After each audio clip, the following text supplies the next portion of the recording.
How are you, Adam? I'm doing good. Thank you for having me back. Well, actually, I've never been on your show. You've only been on my show, so you haven't really had me back. For those of you who don't know, this is Awesome Jew. I mean, you're king of the spaces. First of all, foreign policy is your jam, anti-Semitism, and you get your jollies suffering fools like I have never seen. I mean, some of your debates have been. Give me the top 3 assholes you've been in a debate with. Starting with number 3 or number 1? 3. Oh, number 3 debates, I'd say. Well, they're not a debate because you're not with a good faith actor. So debate or content creator? Which one are you talking about? Because sometimes I go in with somebody from the other side, and it's just we're just hanging out and having a good time. I know, and okay. Let's like Hassan Shibli. Like I did the Hassan Shibli episode. That was like probably one of my favorite episodes I've ever done. And I don't think we didn't really debate. He had like, he's like a mystic Sufi, right? He's also like Dan Bilzerian's Muslim rabbi. You know what I mean? And Dan Bilzerian would probably be the number 3 goofy fool educator. Yeah, I would say Dan Bilzerian was number 3. You humanized him in a post in a way, and it was like, that's the thing about you. And I'm like, I'm pretty much, if you're not arguing in good faith and you're an anti-Semitic asshole, I'm done with you. You're so super annoying is your secret weapon, because you get under their skin by you're unflappable, and you're just like, you're kind. You treat them like humans, which is weird. They are human in the end, and I find that like, I just, there's also like being in the right place at the right time. Like my associations with InfoWars early on, and in the MAGA movement, I was like in the Mueller investigation for a short period of time. Tell us a bit about your background, because I mean, you and I are just riffing. We're friends, and everybody in our community knows both of us. You're quite a famous guy. So tell us a little bit about your stuff that people would want to know. Well, I've always been an activist, even since, a boy in grade school.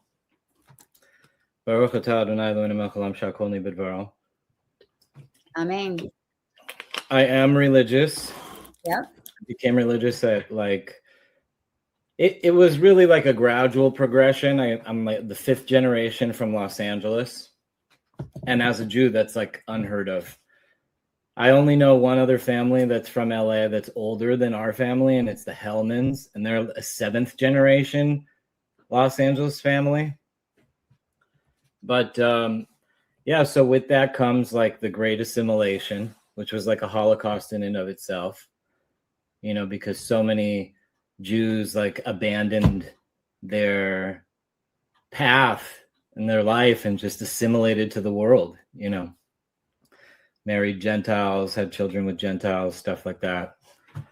And more power to them. It's their life choice. I'm not here to knock it, but you've been out when we do our accounting, of our souls, like. Well, I mean, no guilt tripping here, by the way, but yeah, I mean, that's, what it says. So, I mean, you've been in this space. You've been sued or threatened to be subpoenaed by, who was that again? Piker? Robert Mueller. Oh, okay. Okay. So that was one time. What happened there? That was an incredible story, actually. I know. So for a short minute, they thought that I was like onto something with, Trump version 1. What was this guy's name from the New York Post? I forget his name. Vogel, Ken Vogel. Ken Vogel? Hold on, I have his phone. Wait, that sounds like, yeah. Okay, so a journalist. That's the guy, that's the journalist, right? Yeah. Yeah, that was the guy. Okay, so now I can't hear you. Adam. I can't hear you now. You're mute. Can you hear me? You can hear me? Yeah. So Okay. what happened with Mueller? Just like top line, because I really want to get into this. So what just you know, Mueller came after you, and then somebody recently. No, Mueller didn't really come after me. Like, it was really like his goonies. He had all the liberal goons that, like, you know, the Washington Post, and then he had, like, you know, New York Times and Politico. And I remember that I got a call one morning in bed from that guy Vogel, and he was just like, "Are you Adam King?" And I guess there's this guy Elliot Broidy, who's really an American patriot, unbelievable man. And he ran like this private intelligence company for a while, and like he found that the Qataris were performing espionage in America, and he busted them with the Trump administration in Trump v1. And so the Qataris, as a revenge, hacked his emails and flooded his emails to the whole world. He owned like this private intelligence company. I don't want to say the name. Anybody who wants to find him, I already said his name. They can go dig it up and do their own homework. I'm not going to do their homework for them. But basically, when it came to Kurdistan, because he had this private intelligence company, I was very involved in Kurdistan during the war against ISIS, like stupid involved. I made like this connection with all these groups of people. This one guy, Jordan Mattson, what an amazing patriot, unbelievable human being. We became friends a long time ago. And he was just like this. It wasn't just him. There was lots of Christians that went over to Iraq, you know, former veterans who fought in Iraq, who went over there to protect the Kurds against ISIS. And so I became friend. I had a bunch of them that I was friends with, ex-Marines. You had people on the ground, which is remarkable. Yeah, I had people on the ground in Kurdistan. Yeah, and a lot of people on the ground. Yeah, they'll watch you. They'll watch you a lot. And well, that was the most fun intelligence work I've ever done, because it felt very purposeful. But I have to say, like, I said this to Bayan Abdul Rahman, and I said this to other people too in Kurdistan, like Fala Mustafa and others, like that, like real sovereignty, you have to act on it. It's a choice that you make. And in Kurdistan, they want to be given their sovereignty almost. And also the Iranian people are kind of similar. Like, they're very timid to act against the power. Yeah. And we could get there like later, but yeah, we're going to get into that. I'm just doing the introduction. I have a lot of experience in Kurdistan with the Barzanis and some other people. Right. But who was the anti-Semite lately? Like in the last couple of years, someone either threatened to sue you or did. Who was it? Nobody. Okay. Well, Lucas Gage is always threatening to like unmask my. That's why I came out. You know, that's why I had my glorious Awesome Jew Adam King coming out, because Awesome Jew came out as an awesome Jew. Well, I was already in the space. Lucas was on my show. Actually, I was on No More News with Lucas, you know, and he was sitting there saying, Adam's one of the good Jews, guys. Adam's one of the good Jews. And then he gets in this fight with this anonymous account. They all did. At some point, like after October 7th, yeah, they all kind of like turned away from, you know, and they all engaged with this anonymous account that was called Jews Are the Goat. And they were so pissed off at the name Jews Are the Goat. Like, who the fuck do they think they are, calling themselves? Those are Jews. They should subordinate.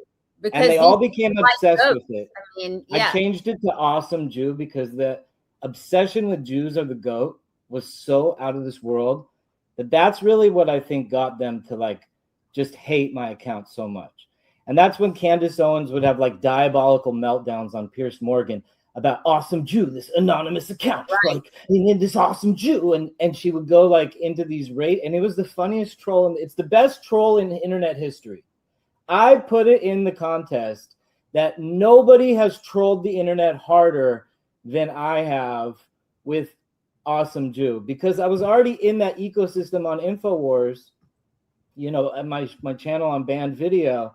for years, prior to October 7th.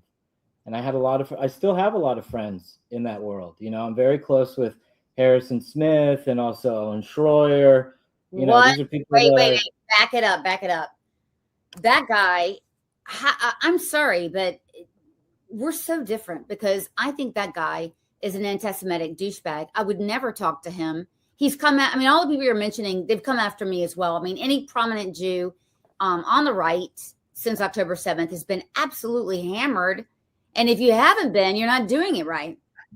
That's why who I am is like such a centrifugal force to the X ecosystem.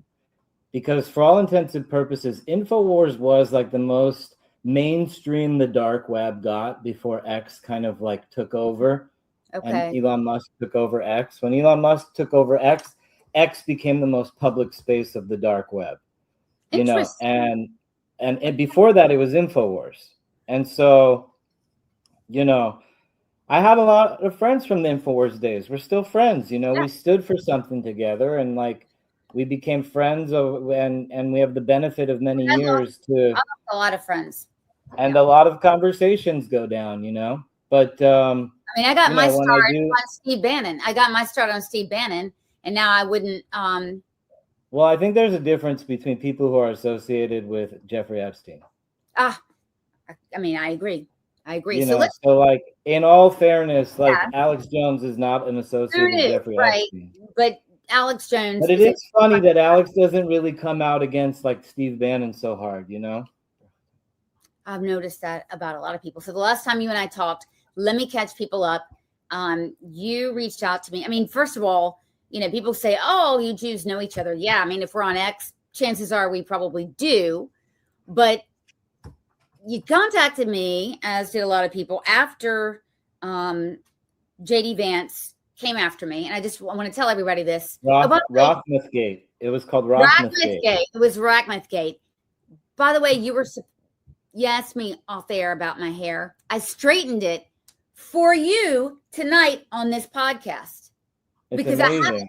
Between your hair and your shirt, I'm just like, oh my God, this is like what about in the flesh. And rocking it. In the flesh, like past the digital. She's popping out of the TV. I'm real. I'm for real. Look at this woman right here, guys. What are you gonna do?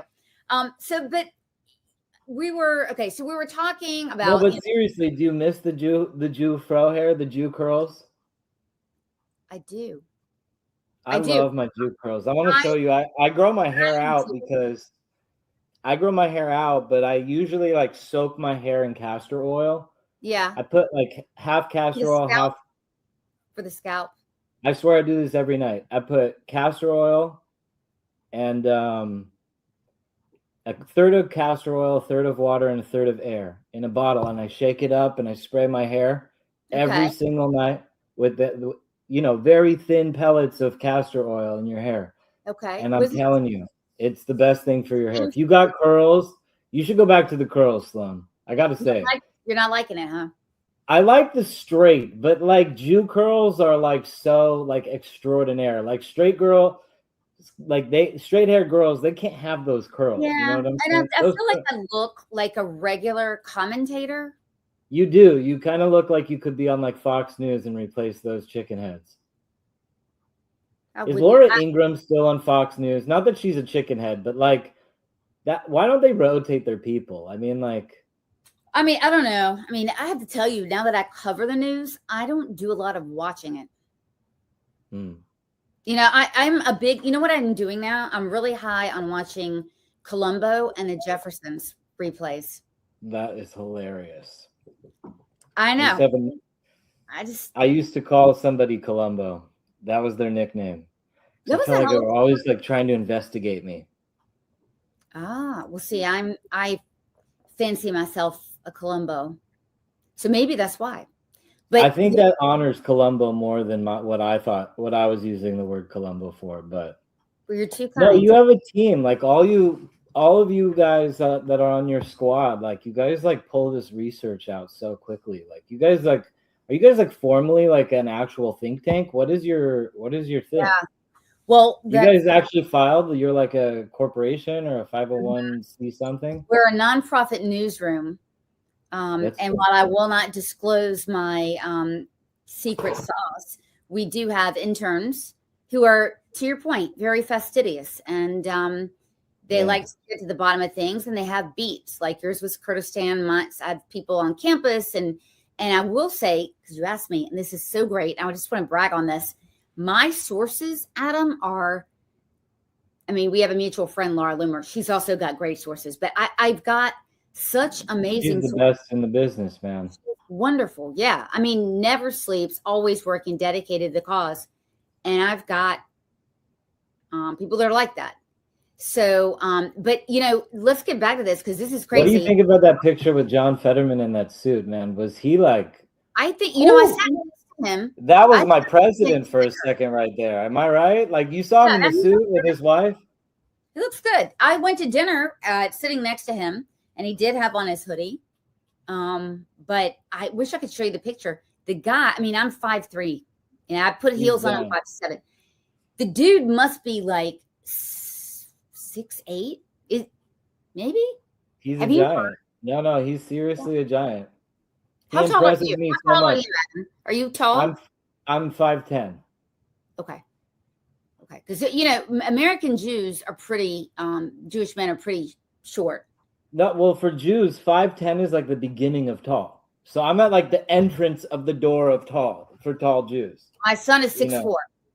That's like really tall, but it's like an abnormal. That's like an abnormal recessive gene from like it's crazy. It's like two Jews, one Jew on one shoulder, tall. How tall is your husband? 6'1". Israeli. Okay, so it obviously comes from his side. He's got some like no. My dad was 6'4". Oh, your father was even taller. Mm-hmm. Oh, see, something happened to me, Adam. So you know what happens when two talls get together? It creates a really tall. That's what happens like when you bring two different genetics inside of like genome sequencing. Okay. If you bring two really prominent genetics together, it like amplifies both genetics. So two talls make a really tall. Two smalls make a really small. You know what I'm saying? Okay. Well, I mean, I'm, 5'3". We got a lot. Yeah. So I'm definitely the shortest of my family. But it doesn't affect women the same way that it affects men, because a woman can be born like very small. Yeah. But her father's a giant and her son will be bigger than the father. There's just the packaging on women is different than the packaging on men. Thank God for it. Yeah. Right. I mean, right? We don't look at Sloan Rockcliffe, everybody. Thank God for it. Even with straight hair, she's beautiful. We don't want women with packages. Thank you very much. No, I mean, no women with packages. No. And that's what troubles me about all these people on like the right who like punch at the right, is that they're really punching for the left. Okay. We're going to have to talk talking about people like Harrison Smith and Owen Schroyer and others and Alex Jones. Who like now decided they're off the Trump train. Like, what's the alternative? Are you guys running Thomas Massey for president? Is that what's going on? Because if you are, then enter him into the race and get to it. But like they just don't like one thing about him. They just don't like one thing about him. They don't like the Iran war and like the level of involvement of the Jews. And because of that, they're out. Because of that, they're anti-Semites. And I don't want to call them anti-Semites. I just want to call them haters. And they don't. And you know what? Like it's like just the thought that any of them would be like wanting to support Democrats because they think that Trump is so bad. It means that they are ultimately sold on a false bill of pretense, because that can't be further from the truth of what's actually happening in the Middle East. Okay. The Middle East, Saudi Arabia just gave this this several point plan today to Trump, begging Trump to resume the war. Can I read you the pledges that Saudi Arabia made? Actually, I can't on this because it's gonna. I think we're gonna cover that in a second, but I want to get Adam. I want to move past this. 2 people now on your screen with ADHD, but Adam, you're topping mine. I think we're getting off track here because this was hilarious, and this is getting right into what you're saying. I was not criticizing the vice president here. I had just put up this post about Buckley Carlson, who's Tucker Carlson's son, working in the office. He's a grown man. And I was just like, what's going on? And then JD Vance came out of nowhere and hammered the hell out of me. Adam, I was on your show about that. You're on mute for some reason. Yeah, you're on mute about this. But guys, this is a post that I put, actually. Here we go. Let me add this one. This is all I put. Now, you'll see in this, I didn't tag the vice president. I didn't do anything. This was a night that Buckley Carlson, who is also the name of Tucker Carlson's brother, this is the day after he had come out and hammered me, hammered Laura Loomer, hammered Mark Levin. It was this very is what weird. It like started the punching on the right. Okay, but I have news for you. I have breaking news for everybody, and you're going to love this. Okay. I even put this stuff up. This is how strongly I feel, and you and I have had differences about me going on and on about this, but JD Vance knows all this. No, I think it's important. I'm not into JD Vance that much, to be honest with you. Well, now, but there's other candidates for 2028 that are like much more interesting to me. But your point is well made. We're not going for a Democrat. So check this out, what I found out from sources, and then Tucker alluded to it, didn't say my name, in the Israeli media. It was reported. Tucker Carlson directly told JD Vance's camp that yours truly, sitting in here all in the yellow, was a direct spy from Netanyahu sent to destroy his son's career. And I think JD Vance got pissed, or maybe Buckley Carlson, whoever's running it, and came out. But I submit to you, now I'm going to get to the president in a second. Since then, JD's career or position in our party has kept rolling downhill. Thursday, Trump finally came out. It actually is true, Sloan. I will give you that. I will 100% concede that to you. That was the first strike on JD Vance, and he has tumbled downhill since then, in the eyes of everyone. Yeah, it's funny. There's not a day that goes by that I don't get a message or a retweet or whatever. Someone is seeing the exchange for the first time because, from the anti-Trump bros. The anti-Trump bros. Yeah, they've come after me a million times. No, a supportive one. But you gotta wonder, like, what's JD Vance promising, like that, contingent? Like, are they jumping the ship on Trump now?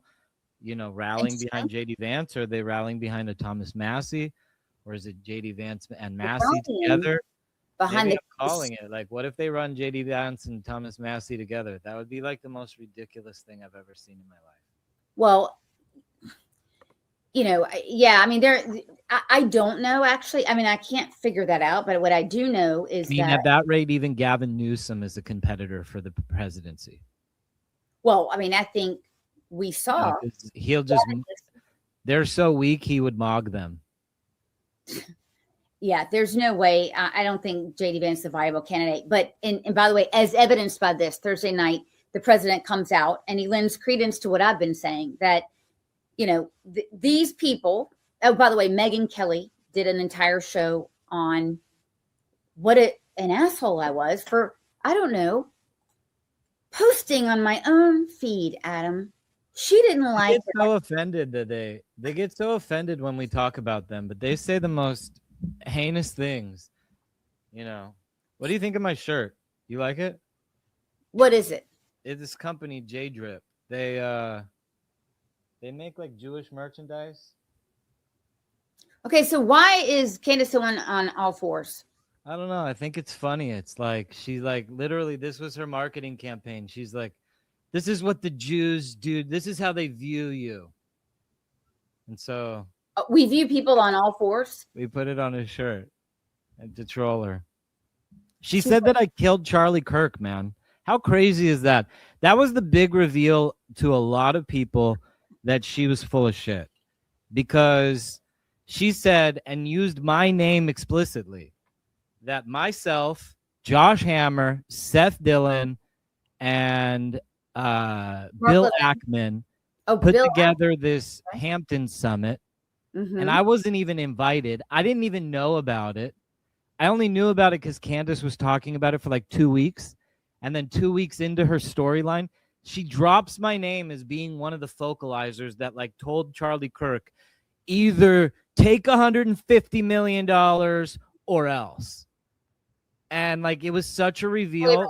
You hold on, but how is that was such a reveal to everybody who was actually at the Hampton Summit. Yeah, and I know Rabbi Peso Walensky wasn't there, but him and Josh Hammer were talking to Charlie the night before, and so she accused him of something.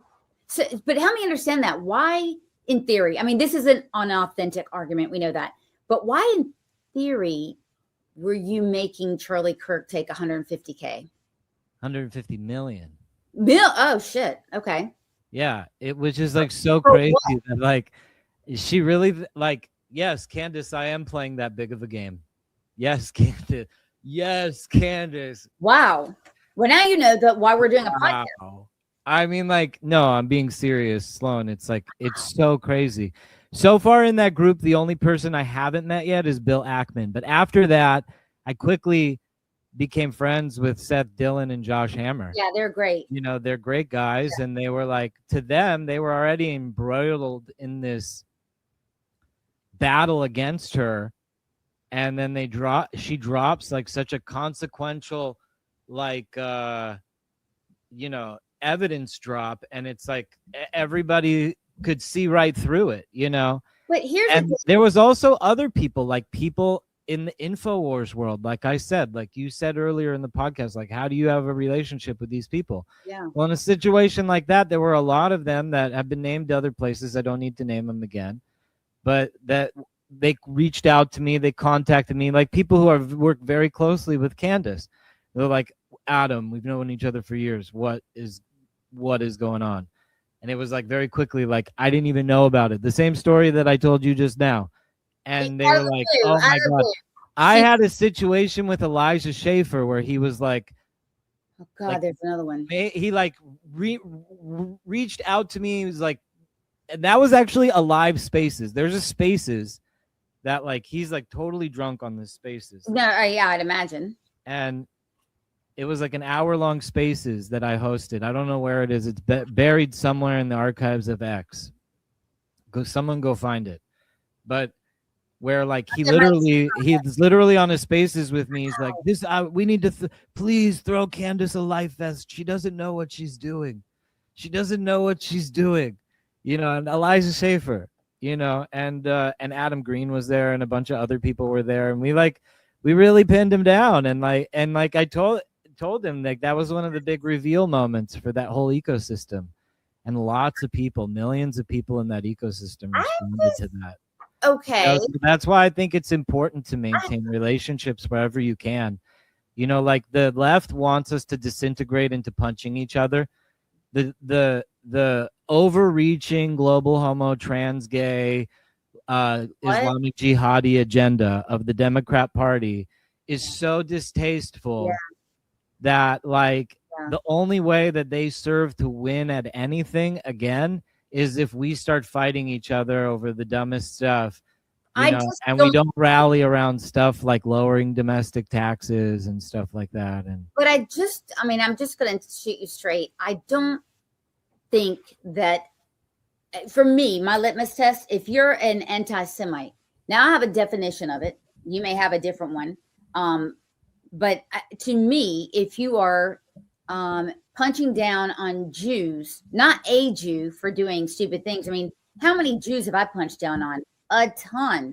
If you're punching down on Jews to score points or whatever, I don't know, you're dead to me. That's just kind of how I feel. I respect our differences here, and I see your point. I just can't do it, man. You know, like, mission is really the temple in Jerusalem. And my mission here is really with God. And that's also what guides my faith in the American system and, you know, my code of ethics and everything I believe in. But the truth is, yeah, like, I have, you know, the finality of disagreement is war. and the finality of agreement is peace. And so I just always encourage people to look past disagreements and then like plant a flag somewhere where there is an agreement and then work from there on the disagreements, coming back to the flag as the base of how you're going to handle all the other things that you might disagree on. And if we use that strategy, we can even make bridges with people in the Democrat Party like John Fetterman and other people, Joe Manchin and Tulsi Gabbard and Bobby Kennedy. Yeah, you know. I'm able to do that. In fact, it's interesting because I'm able to do that better. People on the right forget, and sorry to interrupt you, people on the right forget that in order to win an election, they still have 50% of the other country to get who's like addicted to Islamic jihad, gay rights. You know, like it's the craziest situation possible. And so when they have these right on right wars where it's just us punching each other, dividing the vote in half, it's the only chance that they have to winning any sort of election whatsoever. I mean, you're right. However, I'm not going to allow my party to be overtaken by Jew haters. And I would submit to you that, look, when we talk about politics, because that's my job, I'm actually in politics. Check this out. On a national level, you've got about 29% of donors to GOP campaigns who are Jews, right? You've got another 28% that are evangelicals. Now, check this out. The remainder are big corporate donors. None of them will tolerate or donate to anti-Semitism. So this is a foreign op. So I just want to say the U.S. has never had anything like this on the right, right? It is a foreign op. But see, a lot of it is directed by Alexander Dugin. Okay, yes, correct. So I will tell you this, that politically, right, this will not do. So I'm on the political end, which is, again, why Trump's statement was so important the other night, because he understands this. And let me explain. 27% up to 30% of registered GOP voters are evangelicals, right? There's not a lot of Jews. I don't even know what the percentage is. I want to think it's around 4%, right? It doesn't make up a lot, right? And the rest are normies. Trump knows this. So he put out a statement that says, basically, these people are crazy. So if we cannot really maintain our donor base, let me finish. If we cannot maintain our base, it doesn't make a tinker's damn on independent voters or the errant strays, if you will, that we're going to get from Democrats. So politically, I mean, you're in a different sphere. You're in the cultural realm, which is downstream from politics, which is awesome. I'm at an institutional level because, you see, we cannot allow the institution of the Republican Party to have, a foreign policy position that is worse than the Democrats or right at the Democrats. We can't do that because, as you know, you're Jewish. If we have both parties, both major parties in this country who are anti-Israel or anti-Jewish, we know that's why we have the country of Israel, right? So that we're going to have a place to go. So we cannot allow that to happen. That's why you see me being a hard ass.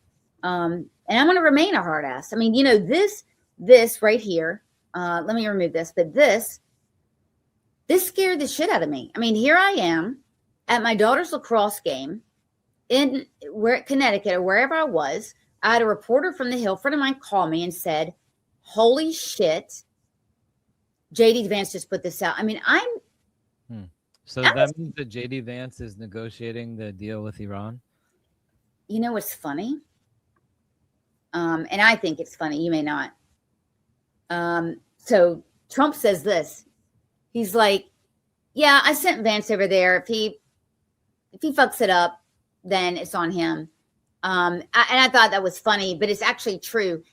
I don't know who put this up or who. No, they're calling it. He calls it regime change because Mojtaba has taken over, but that's not regime change. That's inheritance. Oh, correct. Yeah, he's like, yeah, he's trying to. And a lot of this is JD Vance's fault. I heard that negotiations were falling apart. Actually, I want to read to you the Saudi plan really quick. Okay, yeah, because that is remarkable. Here's the Saudi plan. An urgent call from Crown Prince MBS changed Trump's decision at the last minute. Trump had intended to declare complete ceasefire and the end against Iran in exchange for immediate opening of the Strait of Hormuz. However, a tense phone call with the Saudi Crown Prince Mohammed bin Salman drastically changed the plan. According to White House sources, bin Salman begged Trump not to stop the war. He quotes, "This is a historic opportunity. We must finish the job and weaken the Iranian regime once and for all." In exchange for continuing the fighting, Saudi Arabia offered an unprecedented package of economic and strategic incentives. Key points in the offer: $100 billion transferred directly to finance American war costs, full and immediate normalization with Israel after the fall of the regime, Okay. direct oil pipeline from Saudi Arabia to the port of Ashdod, turning Israel into a major energy hub, investment of approximately $1 trillion into the U.S. economy, and the purchase of $500 billion in American weapons, the establishment of a new regional defense alliance, including Israel, Saudi Arabia, and other moderate countries under American umbrella, the joint naval force to control the Strait of Hormuz and Bab el-Mandeb, the funding of strategic U.S. bases in Israel, the joint reconstruction fund for the post-regime secular and moderate Iran. In the end, Trump announced a temporary ceasefire, not an end of the war as expected. Senior diplomatic sources described the move as a historic turning point, marking the beginning of a new regional order. That was Imtaz Mahmoud. Yeah, I mean, so look, the only leverage point in the last one that whoever's running Iran now, right, are the straits. And but they shut them down. How amazing they built that pipeline in 2 weeks. Yeah. A pipeline across the entire belt of Saudi Arabia, now out to the Red Sea. Now the Red Sea just supplanted the Strait of Hormuz. Straits of Hormuz doesn't even fucking matter anymore. Yeah, I know. So necessity is the motherhood of invention, right? 2 weeks to build a pipeline across Saudi Arabia. Yeah. It just shows you what humans are capable of doing. Yeah, no, I'm sure that there's been some back and forth, right? And some pre-preparation. But I mean, look, what I think is remarkable is now, Trump has said, look, cut the shit. We're going to send over, I think Kushner, Witkoff, obviously, and Vance. And what does Iran do? They're trolling. They're like, oh, okay, well, we're going to give you some crypto. I mean, I thought it was funny, actually. But, Iran, I mean, they're continuing at pace of this this aggression. And now it's become trolling. You know what I mean? I mean, if you look at it this way. The Lego videos and stuff. And I mean, they're getting decimated and they're making like Lego videos. Well, it's like brilliant psychological warfare. They're like playing at the childhood mind of the American, infiltrating politics into childhood toys. It's just what they do in Palestine with the Disney dolls too, and it's just what they're doing now. They are trying to stop the war through spells by making these like videos and these and outright lying. And you know what? The truth is, I don't want the war to end. I wasn't ready until Reza Pahlavi could go back to Iran. I want to see him go back to Iran, even if he doesn't go back to Iran as the leader. Let him go back as a citizen. If Reza Pahlavi cannot go back as the citizen, that in there is the threshold of if there's been a regime change or not. And he could just be like a regular citizen. You know what I'm saying? Right. I mean, to exist there. There could be a new king. There could be a democracy. There could be a Republican democracy. There could be anything that the people want there to be. That would allow a dissident to actually have to be able to live there again peacefully. And if he could, then we've made proper regime change. And if we didn't, the same bad people are still in charge. Yeah. And it doesn't seem like we're arming the Iranians either. Like we're not arming the Pahlavi people. We're not giving them any strategic advantage. I mean, you're in China. We gave a humongous shipment of arms to the Kurds, and the Kurds were supposed to go in with a magnanimous force, and they didn't go in, and they took the weapons.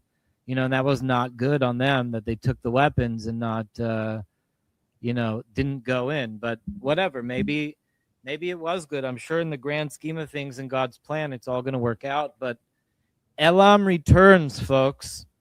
Elam, in the end of days, Elam in the Bible, Elam, returns. And, we want to see complete regime change in Iran. Well, I thought the ceasefire, I'm going to go politically, okay? I thought the ceasefire attempt was brilliant. I mean, no one's better at knowing the markets than our president, President Trump, but controlling the markets. I mean, when you've got, and when we're talking about politics too, Adam, we're talking about $4 gallon of gas.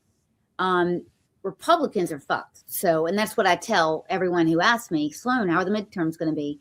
You can't talk to me until we get into the $2.99 range for gas. Otherwise, there's really nothing to talk about, right? And so I think that's why the ceasefire talks. California, it's like $6 a gallon.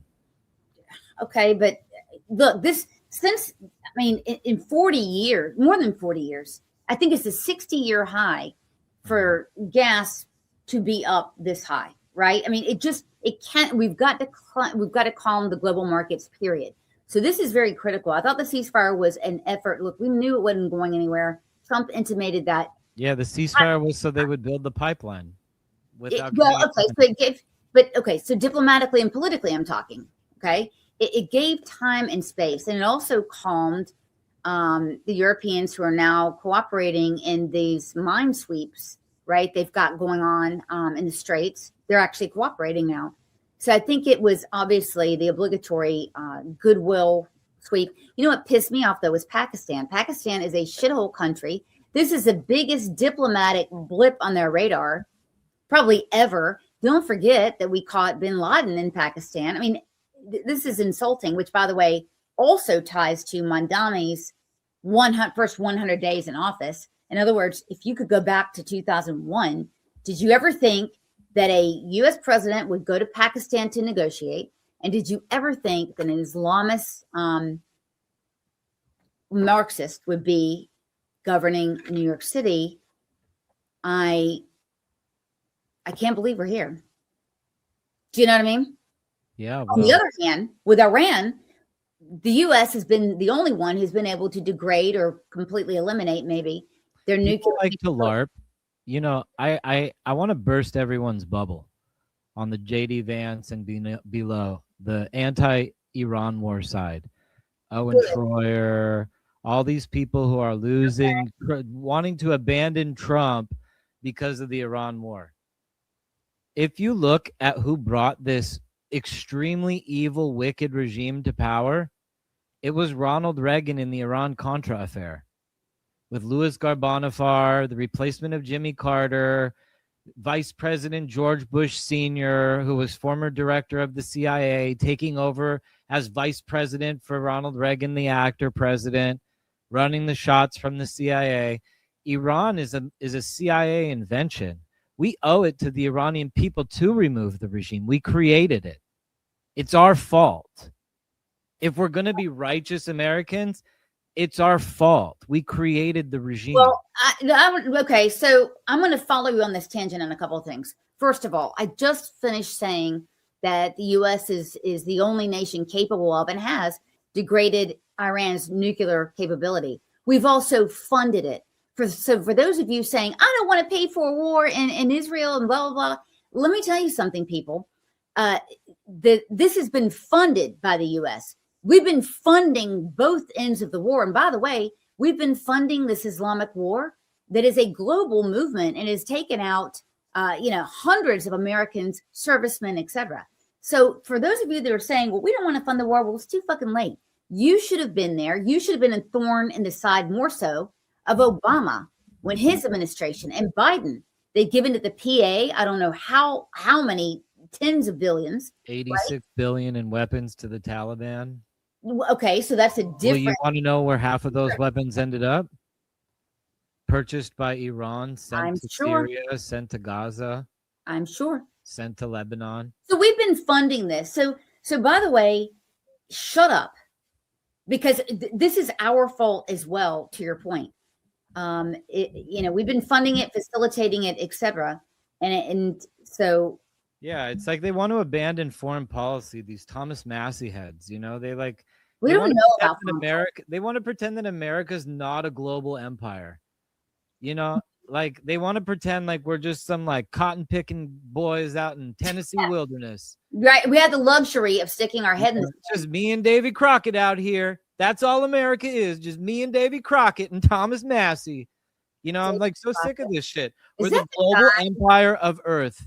We are the Earth's police. It's our responsibility. That's our empire. We have an empire. Wake up. Well, that's why I'm saying this whole end of things is a foreign op. And I'll tell you why. The Democrats are the left-wing type of anti-Semitism. It's anti-Zionism, but guess what? It fits nicely in their already political movement of oppressor and oppressed. At least they've got a fig leaf of an explanation of why they're anti-Israel and anti-Jew. And by the way, if you're on the left, you can be a Jew. You just have to be an anti-Zionist. This movement that we're in right here on the right, let me tell you something. They don't want Jews to exist, period. Not in the, because I've been stalked by them. I know very well. Not in the party, not in America. They don't want it to. That strain isn't Marxism at all, although it dovetails into the Jew hatred. That is a foreign op. We've not had that before. We have seen that. I know where it's coming from. And we absolutely do. It as a foreign. Nobody wants to talk about Russia. the survival of NSDAP after World War II. In 1945, in Nuremberg, the Nuremberg trials. Do you know how many people were brought to trial in Nuremberg? The first Nuremberg? 17. That's it. Yeah. Think about Germany in 1945. Oh, they were around. I mean, they had 1 million government workers. Yeah, 17 people were brought to criminal court. Yeah. And the NSDAP survived. There's a great book by David De Jong called Nazi Billionaires. I highly suggest everybody read it. It's not he hates conspiracy theory. I think he works for the New York Times now. Repeat that again because I want everybody to. Nazi Billionaires by David De Jong, Dejong. And he's a historian who wrote this book basically following the Quandt family. The book basically, Gunther Quandt was married to Magdalena Goebbels. And then they divorced, and then she met Goebbels and married Goebbels. And so their families were split. And the Quandts today are worth $36 billion. You know, they're like deeply embedded in. There's also the Merck transportation system, the Allianz bank system, ALLIANZ. There's the book basically profiles about 15 or so of the leading German families and what happened to them after. No price. And they all survived, and they got to keep their money. And look at Soros and his involvement, admitted involvement in this whole thing. But okay, so you're right. There's a system in place, and it is profitable. It is profitable. We've seen that. Whether it's there's the Quants, there's the Von Finks, there's the Flicks, there's the Rymans, there's a lot. The Porsche family, the Piche family. There's so many families that are like massive. The billions are. You know, the billions are at the level of a small micronation GDP. Not a micronation, but an actual nation GDP. Do you know Edwin Black? He writes a lot about this kind of stuff. He wrote IBM and the Nazis. That's just one of his books. I know that book. Yeah. I also read this other book from Joseph Campbell, Dr. Joseph Farrell, called Nazi International, which was a book. He's a university professor, amazing historian. He's written like 20 books, a prolific author. I've read a couple of his books, but this one basically documents like the Nazi banking infrastructure post Nuremberg and what happened to it. And also Nazi space flight, because space flight was absorbed into NASA. And, you know, they also had all sorts of very interesting space technologies and nuclear technologies in Argentina. You know, Argentina was a nuclear power right after the war. There was a humongous nuclear incident in Argentina that the world so casually forgets. That was a Nazi-owned asset in another country that the U.S. shut down. There was a war in Antarctica The Nazis have a base in Antarctica called New Schwabenland. It was a territory, a vast swath of territory that was never conceded at Nuremberg in the surrender of Germany. Even so, there was a war, a battle. Model, right? And so what you're saying, what we're all getting at too, is that there is a model. None of what Adam's been talking about is in the U.S., but it's still existing.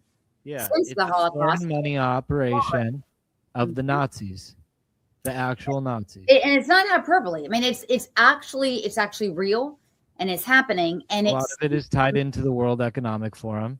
The World Economic Forum is basically their quasi-government face, because like to really and infrastructure. I like to study it because it teaches me a lot about sovereignty. Because sovereignty, you need a government face, like an infrastructure of the government, like a mental structure of order, president, vice president, theories of the operations of things. And then you also need land. And so the strategic advantage of the World Economic Forum was like the government agency of that entity. And then the Ukraine war is really fought for land. Like the entire war in Ukraine is really a war for Nazi independence over physical sovereign land. And it'll be the first time that Nazis, which is really Azov, which is a third of the entire military of Ukraine, is Nazi, like full-blown goose-stepping, Adolf Hitler loving Nazis. The war in Ukraine, and that's where Russia comes in as actually like a protagonist. Putin is a protagonist in a certain way. We could actually end the war in Ukraine by removing the Nazis in Ukraine. This sounds a little bit InfoWars-ish. No? Well, Azov is no, actually it's not. I deal a lot with Azov with a lot of my high-level, intelligence contacts. I was invited to these interesting Ukrainian group chats, and I meet a lot of people, and some of them are Azov people.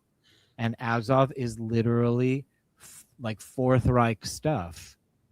It is like as literal Fourth Reich as it gets. And it's a third of the Ukrainian military. And, Zelensky is just like a Soros, a Jewish figurehead to the interface of a massive Nazi operation. Soros is the head of a Nazi money laundering operation. I totally agree. All of his money came out of liquidating assets, national assets in different countries that he had advanced knowledge over. And he admitted it, which is insane. I mean, and then we get into, I'm sure everyone asks you, why do left-wing Jews exist?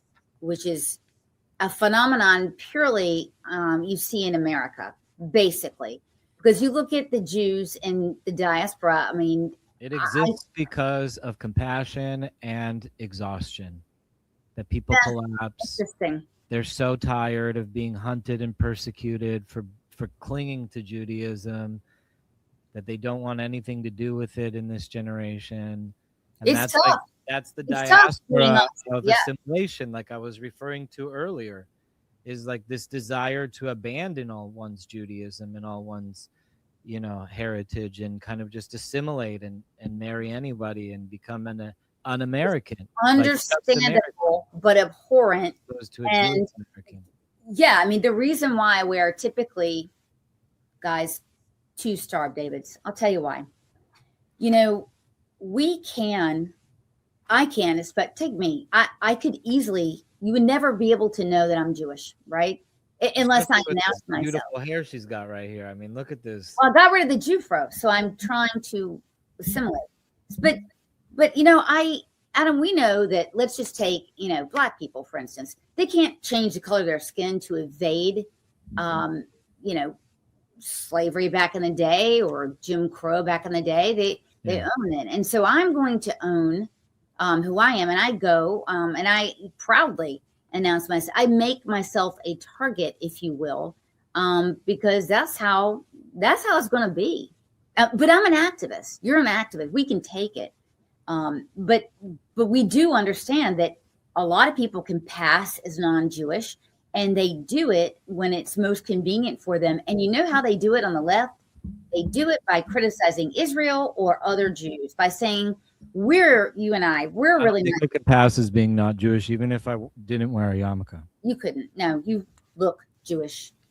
But I don't. I like grow my hair out right now, and I got like the white boy hat on and everything, and there's no way. There's no assimilation for a Jew like me. You need a wife beater. I'm like a black Jew. There's no assimilation for a Jew like me.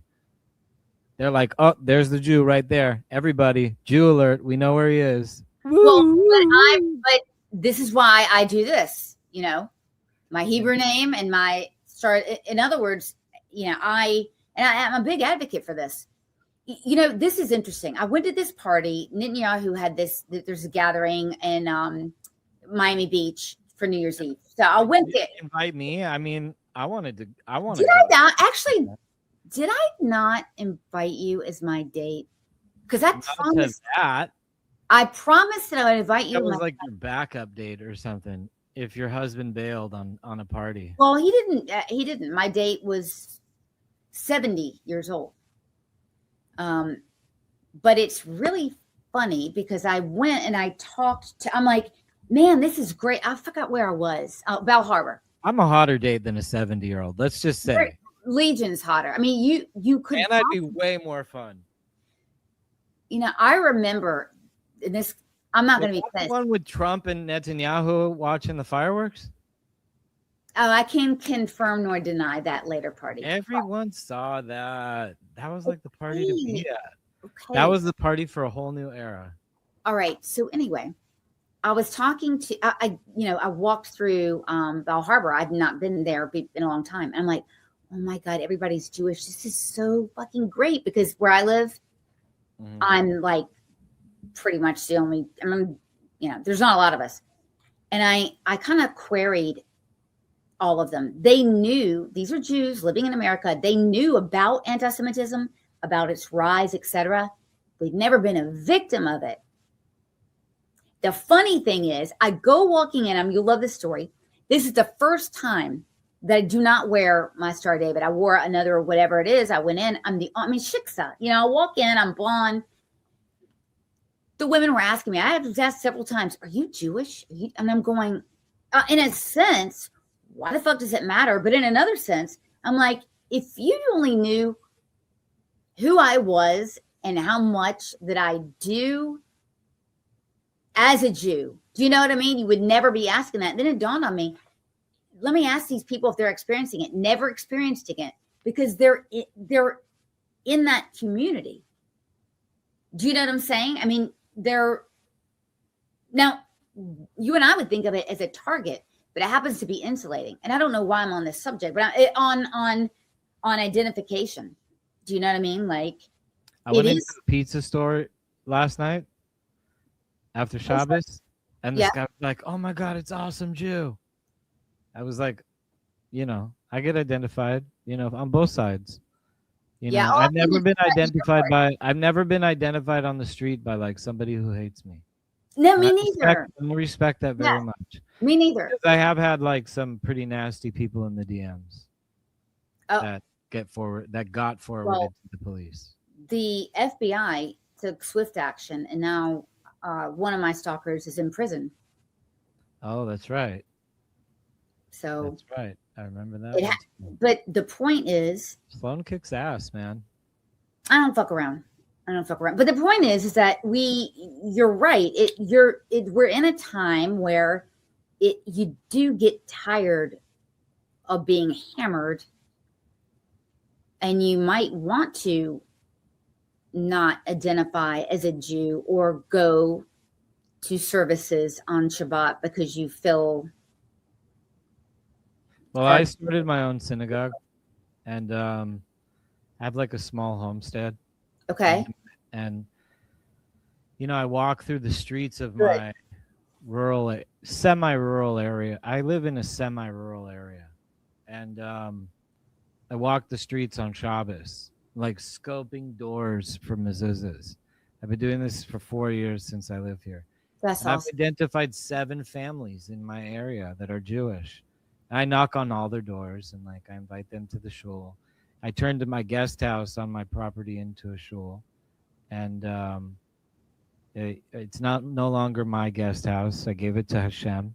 It's now his residence where he lives here with me, and I opened up the space for the families so that they could come and have, some Yiddishkeit in their life. And I invite everyone for Shabbos. I'm like kind of like a Chabad rabbi without being associated with Chabad, which is great, because love Chabad. Other Jews should do kiruv. It shouldn't be like only Chabad that does kiruv. There's other groups like B'nai Akiva does kiruv, and like there's a whole bunch of college organizations like Hillel and all those groups. But Chabad is a very prolific organization, especially for Orthodoxy. So, that's where I go. That's I'll where tell you where. So I'm Orthodox, but I'm so Orthodox. Like I've completely transcended normal Orthodoxy. In fact, I actually wrote a book on it. It's called Ad Shiloh. It's right here. The Blueprint for the Final Awakening. It's on Amazon. Get it? Oh, Amazon. Okay. But you're such a Renaissance man because you're that. Your politics. We talk foreign policy. You're into culture. I mean, If you really want to know how deeply the Renaissance goes with me, I just did this amazing podcast with Big Mike from Advanced Nutrients. He's the leading company in the cannabis industry. I just invented a brand new cannabis processing machine, and he showcased my machine on his show. But I invented it myself. Not only am I doing all this stuff, I'm also spinning gadgets and gears, and I got a whole team of engineers that work for me, and I'm you're a big player. I mean, after this venture, I'm going all out on this aerospace idea that I have, and I'm just I'm gonna turn cannabis money into aerospace. That's my ultimate pivot. But I'm very excited about the technology that we dropped. It's a cigarette machine. Actually, it makes cannabis cigarettes, and it revolutionizes the cigarette and pre-roll production and takes the tobacco industry out of cannabis. It's really a revolution. It was called the Revolution Roller because it was a revolution in cannabis against the oligarchies of, big tobacco, big pharma, and big alcohol. Yep. In the end, I had a trademarking issue and I had to give up that name, which really broke my heart. But this machine really is a revolution inside of the cannabis industry. It's a 1 foot by 1 foot by 2 foot machine that allows for any operator of it to have complete regional distribution, the whole state of California. It's like this small, tiny desktop machine makes 3.5 million cigarettes a year. Mm. It's unheard of technology, and it's really a tremendous breakthrough. It makes all sorts of things to smoke, not just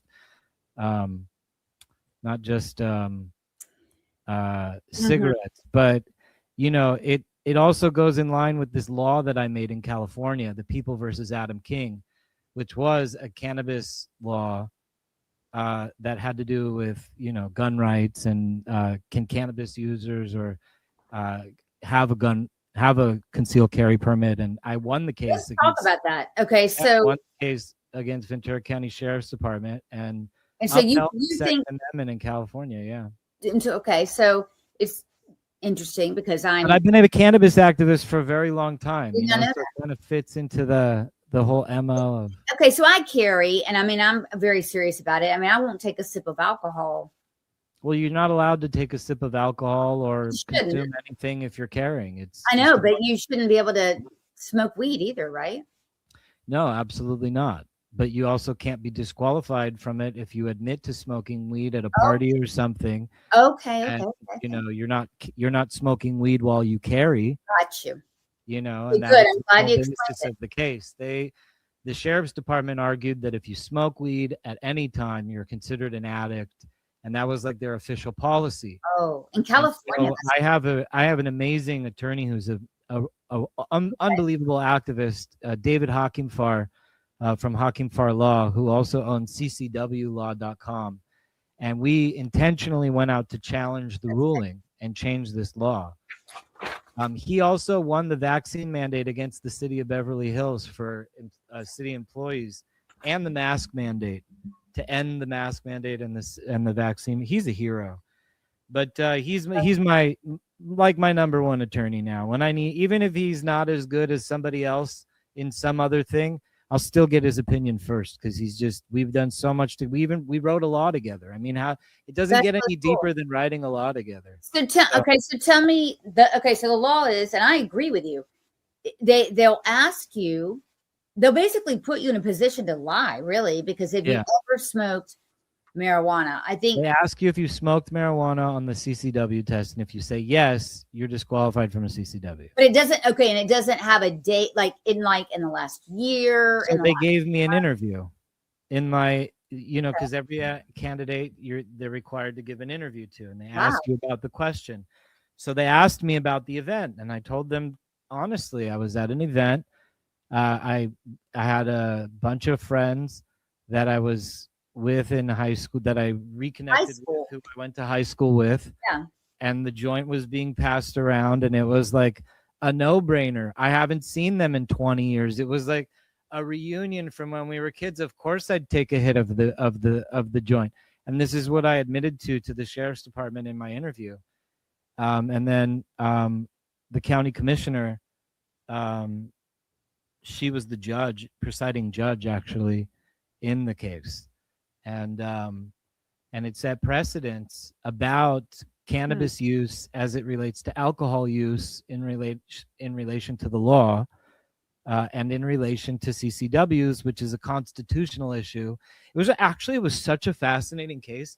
It was an honor of a lifetime to be a part of it. And it's the second law I've been a part of making. The first one I don't really want to get into here. We could do it another time, but this one was so special to me because it was like to see how the inner workings of law get created. And actually right now being debated before the Supreme Court is another case that's very similar to mine about concealed carry permits and the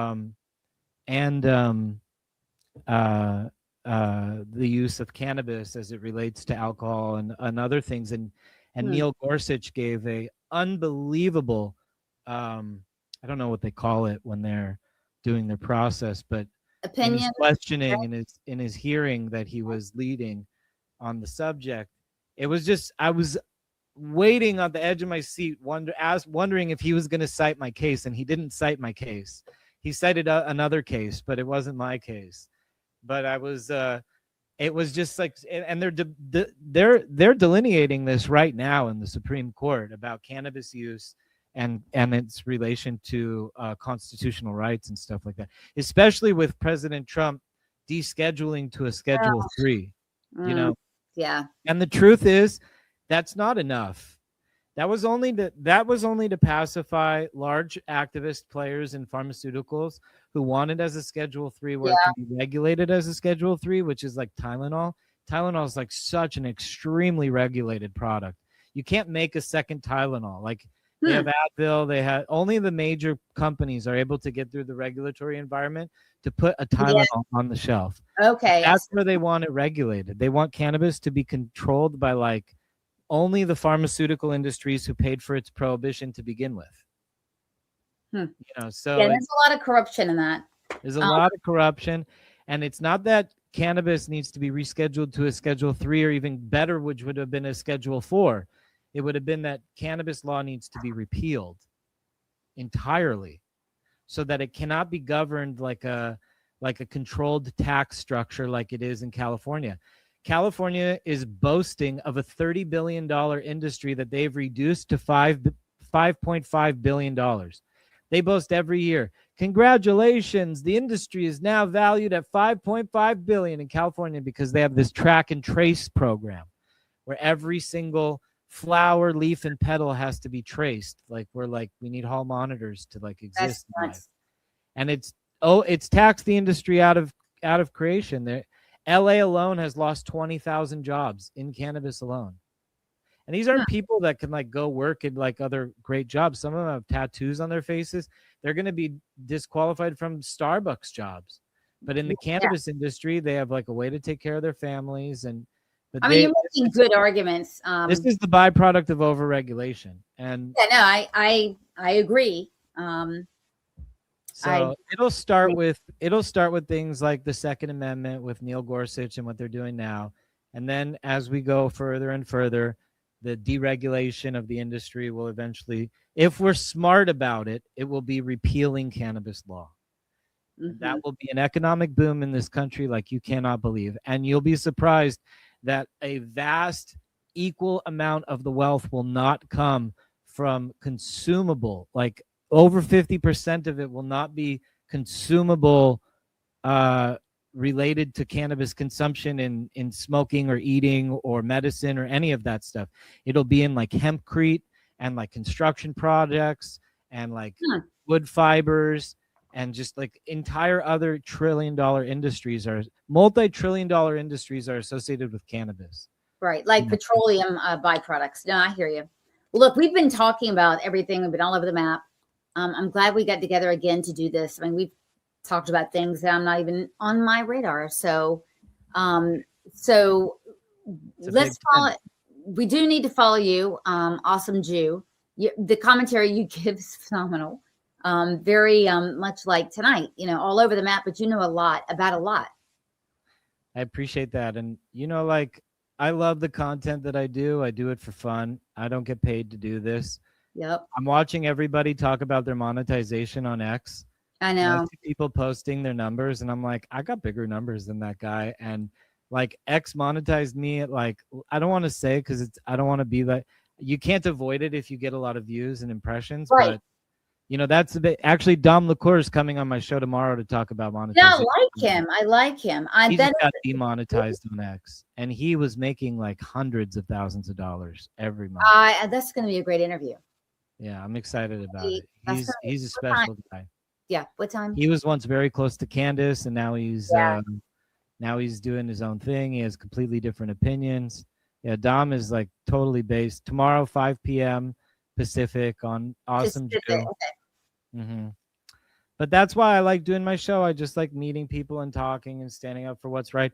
And unlike, like, I love the Jewish community. I really do. And I'm like born and bred in it. I mean, like my Tanakh is in front of me. My Arizal, Shari Gilgulim, Kol Boli Yeshuot, all my books are in front of me. I'm like so tied to Judaism. But like, I really like showing up for the Gentiles, because like, I love the Jews and I really love representing the Jews. And like, it makes me very proud that in my world,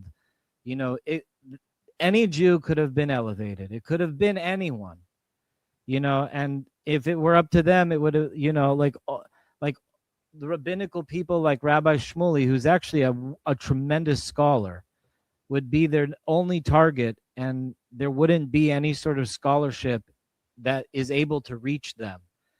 So I like being there to, one of my favorite videos, you asked about it, the three in the beginning of the episode, and I said Hassan Shibli was one of them. Another one that I loved doing was the Talmud quote debunking. So I said the ones that you did not like. I said the guy, I didn't get to talk about David Duke. That was my ultimate favorite debate. That was like one of the most legendary things I've ever done in my life. Not everyone saw it, but growing up in America as a Jew, he was like the boogeyman. Yeah, of course.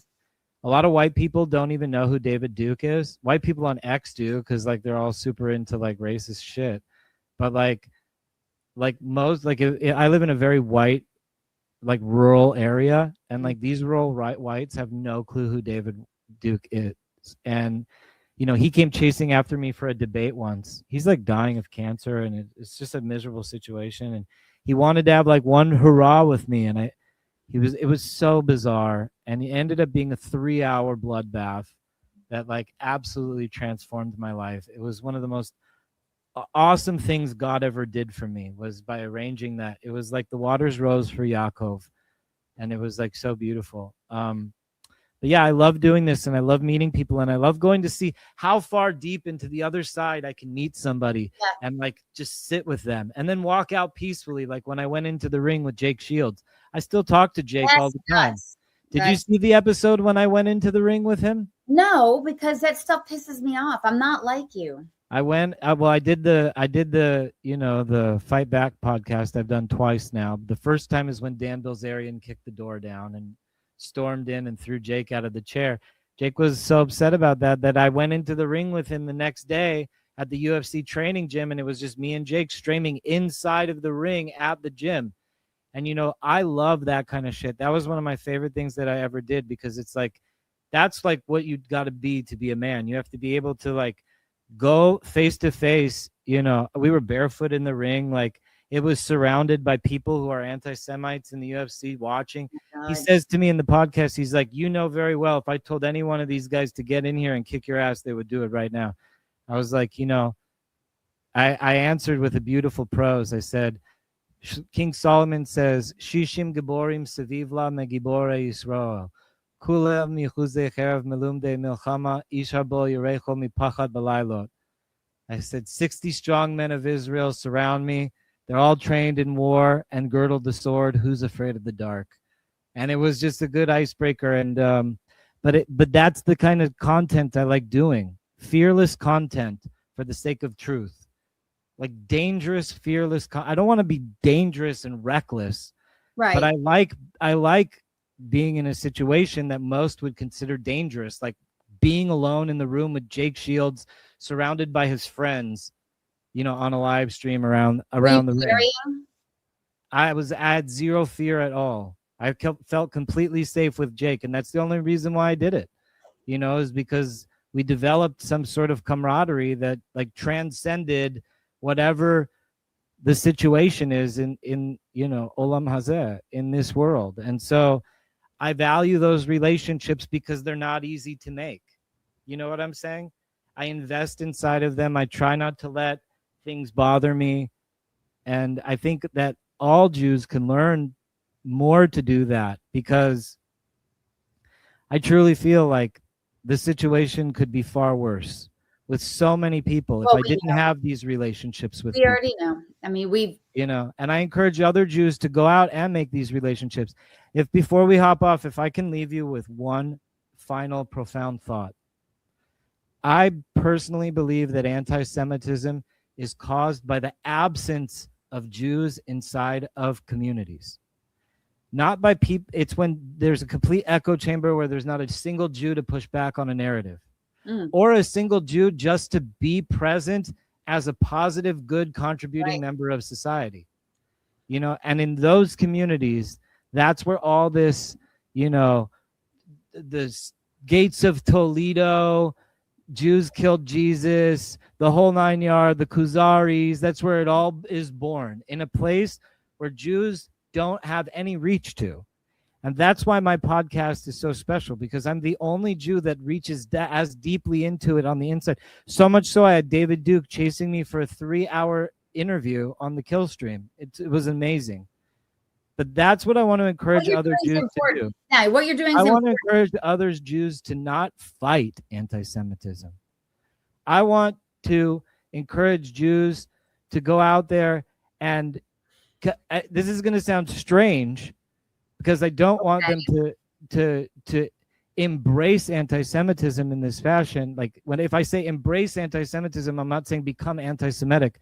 I'm saying embrace it, like sit with it and communicate with it and understand with it and reason with it and become immune to anything because its first line of defense to keep its narrative is to trigger you.